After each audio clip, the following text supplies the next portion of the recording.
the final episode where we shed light on the sources from which Equality Labs received its funds.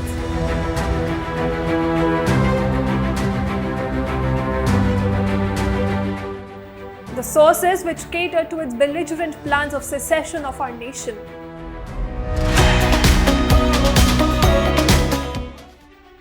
Welcome to our series finale, the final episode where we shed light on the sources from which Equality Labs received its funds. The sources which cater to its belligerent plans of secession of our nation. In the previous episodes, we talked about how this anti-India nexus run by Equality Labs and promoted by persons of Pakistan origin, concocted by the Pakistan Army and the ISI. In today's episode, we learn more about how they delved deeper, used the biased caste survey report to extrapolate the caste discourse to their convenience. Namaskar, you're watching The Big Debate and I'm Ananya Raheja. The master puppeteers who had funded Equality Labs surely had to put their money to good use. They did not waste their deftly carved tool for just one attack. They wanted to see how much more damage they could cause. Moreover, how well the caste-based report could be used to exploit the social dichotomies of India. The main faces of the actors behind Equality Labs had favors to return for the funds they had received. Starting from 2019, Equality Labs expanded its activities from caste bias to India's internal matters. It became quite active during the Citizenship Amendment Act or the CAA protests which were happening throughout India, but New Delhi was its epicenter. During that time, Equality Labs compared the carefully designed CAA, NRC and NPR with genocide and even released a one-pager pamphlet on the matter.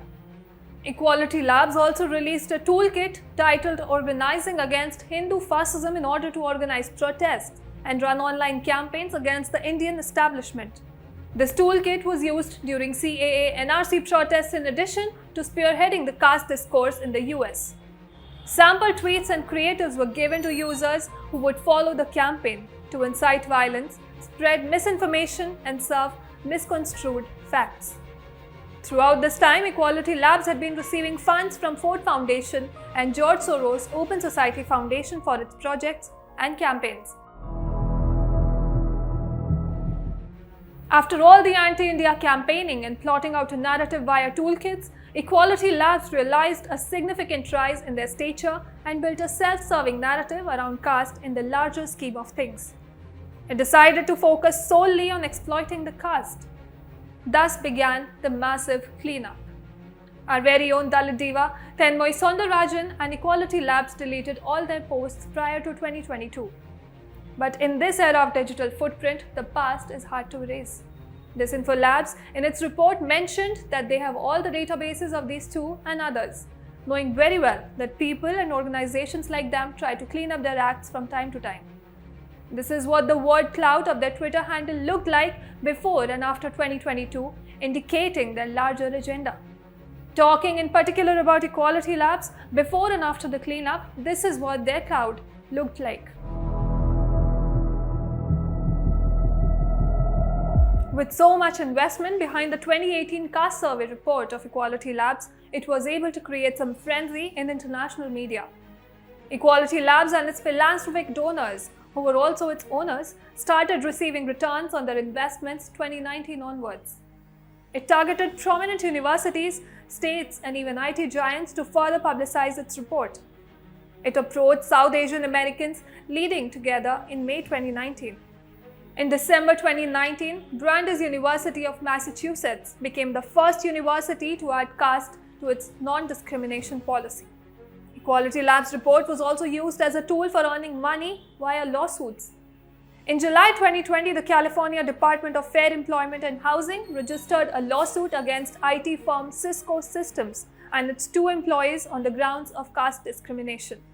Howard University in December 2021, Google in June 2022, and Brown University in December 2022 introduced a clause regarding caste discrimination based on the Equality Labs caste report. In February 2023, Seattle became the first US city to ban caste discrimination based on the survey report by Equality Labs, and in May 2023, California State Senate Council passed a bill called SB 403 to abolish caste discrimination in the California state.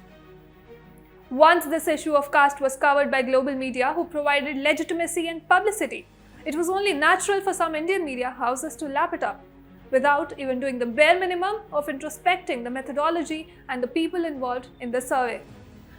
The whole drama surrounding equality labs played a pivotal role in initiating a fragmented discourse on a topic which they neither relate to nor can comprehend, even with best intentions.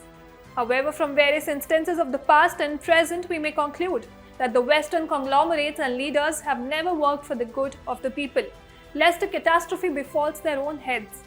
As we conclude our final episode on the topic, we ask our audience to keep their eyes open to these so-called public interest movements, which are intricately designed to cause a stir, a mayhem, a catastrophe they will not have control on. Stay tuned to Ritam Opinion.